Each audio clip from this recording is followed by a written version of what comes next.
জয় সীতারাম, জয় হনুমান। সপ্তাহের প্রত্যেকটি দিনের গুরুত্ব আলাদা আলাদা।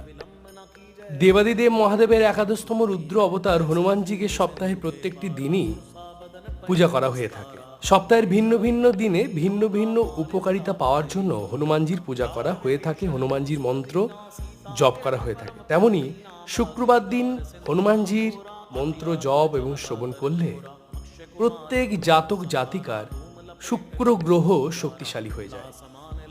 ফলে জীবনে ধন সম্পদের সাথে সাথে সুন্দরতা, আকর্ষণ করবার ক্ষমতা, বিলাসবহুল জীবন ইত্যাদি অর্জন করা যায়। যারা মিডিয়া লাইনে কাজ করেন তারা প্রত্যেকেই তাদের শুক্র গ্রহ শক্তিশালী করতে চান। তাই আজ শ্রবণ করুন হনুমানজির মন্ত্র। প্রত্যেকটি মন্ত্র আপনারা এই চ্যানেলে পেয়ে যাবেন। ভিডিওটি কেমন লাগলো অবশ্যই আপনারা কমেন্ট করে জানাবেন। জয় সীতারাম, জয় হনুমান।